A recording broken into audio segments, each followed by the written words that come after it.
बहुत सारे लोग यही सोचते हैं कि एक्नी सिर्फ ऑयली स्किन वाले लोग होते हैं, उनको ही होता है। क्या ये बात सही है? ये वन ऑफ द फैक्टर है, सिर्फ अकेला कारण नहीं है। बिकॉज पिंपल्स होने के लिए, खील होने के लिए, मुहासे होने के लिए बहुत सारे रीजंस होते हैं, जिसमें से oily skin one of the culprit है। इसके अलावा तुम्हारी लाइफस्टाइल जो सबसे ज़्यादा ज़रूरी है, which involves primarily your diet, your sleeping schedule, your exercise, your habits. Habits यानी पर्सनल हाइजीन वाली हैबिट्स भी आ गई। प्लस अगर पिंपल्स या मुहासे हो रहे तो आप उसको कैसे डील करते हो, क्या आप उसको फोड़ते हो? So there are multiple reasons apart from this. अगर फीमेल है तो hormones, but obvious genetics, so multiple reasons. Oily skin होना इनमें से एक का जो अपन बोलते हैं कि भाई it's kind of aggravating factor. So oily skin होना does not mandatory leads to acne. हाँ, आपको हायर चांसेस पे रखता है अगर ये सारी प्रॉब्लम्स आपके अंदर ऑलरेडी है। तो फिर लोगों को एक्नी बार बार क्यों हो जाता है? ट्रीटमेंट करने के बाद भी उन लोगों को बार बार एक्नी हो जाता है, तो उसका रीजन क्या हो सकता है? अक्सर हमारे पास जब भी पेशेंट आते हैं 2-3 महीने 4 महीने एक्ने का ट्रीटमेंट करते हैं, and they are absolutely fantastic कि एकदम क्योर हो जाते हैं, ठीक हो जाते हैं। बट अगेन एक्ने एक ऐसी सिचुएशन है, एक ऐसी डिजीज़ है which is a kind of a lifestyle disease, right? अगर आपकी लाइफस्टाइल अच्छी नहीं है तो आपकी बॉडी उसको एक्ने को प्रोड्यूस करने ही वाली है, चाहे जितनी अच्छी मेडिकेशन ले लो। से फॉर एग्जांपल आपका शुगर क्रेविंग ज़्यादा है, शुगर इंड्यूस्ड हो रहा है, मान लो अभी मैंगो की सीज़न चल रही है, मैंगो खा रहे हो, मैंगो से एक्ने हो रहे हैं, तो if you are not able to control your triggers तो आपके एक्ने कहाँ से कंट्रोल होंगे? एक्ने ट्रीट करना एक बात है, एक्ने को मेंटेन और रिटेन करना अदर बात है।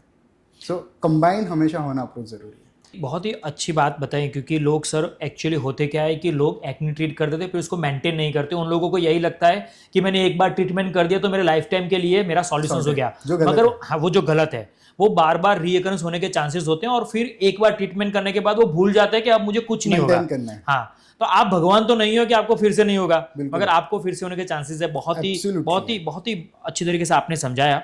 मैंने बहुत बार ऐसा देखा है कि बहुत सारे लोग कुछ कॉमन मिस्टेक्स करते हैं जो एक्नी को ट्रीट करते समय घर पे करते हैं। बहुत सारे लोगों को मैं देखा कि घर पे कुछ ना कुछ दादी के नुस्खे चलाते रहते हैं, उसमें बहुत सारे कॉमन मिस्टेक्स हैं। तो वो क्या कॉमन मिस्टेक्स हैं जो लोगों को घर पे नहीं करनी चाहिए एक्नी को ट्रीट करते समय?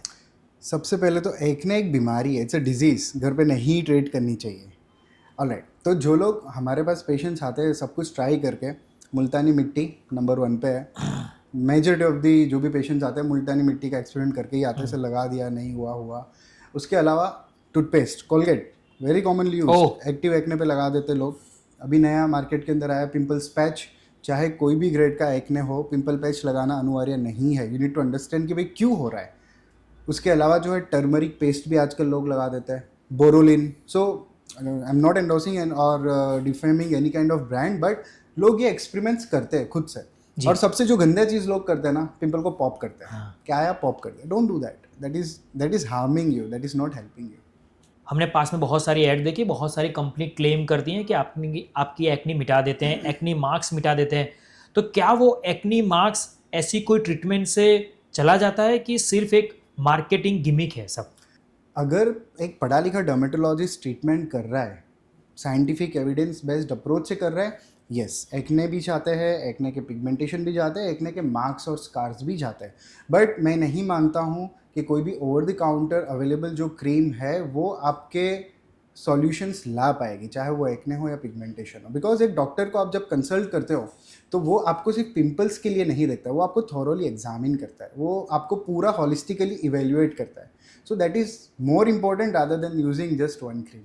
किसी भी पर्सन्स को अगर रिपीटेड एक्नी होता है या तो उसको एक्नी प्रोन स्किन है उसकी, तो उसको कब एक डर्मेटोलॉजिस्ट को कंसल्ट करना चाहिए? बहुत ही, I mean it's a very interesting and valid question. Because लोग एक्ने बहुत लाइटली लेते हैं। मान लो अगर 1 या 2 एक्ने आ रहे हैं, पिंपल्स आ रहे हैं, तो दे विल इग्नोर, और मोस्ट ऑफ द टाइम वो खुद हील भी हो जाता है, बिकॉज अपनी बॉडी की टेंडेंसी रहती है उसको सेटल करने की। लेकिन अगर आपको मोर देन 3 to 5 एक्नेज आ रहे हैं, सेटल नहीं हो रहे 3 to 7 डेज के अंदर, तो आई विल स्ट्रांगली एडवाइस खुद से एक्सपेरिमेंट मत करो, जाके डॉक्टर को कंसल्ट करो, चाहे जो भी सीवियरिटी हो। डोंट वेट कि वो एस्केलेट हो जाए या तो वो एग्रेवेट हो जाए, क्योंकि जब चीज़ें बढ़ने लगती है ना, तो साथ में आपका टाइम भी ज़्यादा जाता है, खर्चा भी ज़्यादा होता है और मेहनत भी लगाता है। So I will very bottom line, don't wait much. 3 से 5 दिन नहीं सेटल हो रहा है, go and consult your doctor.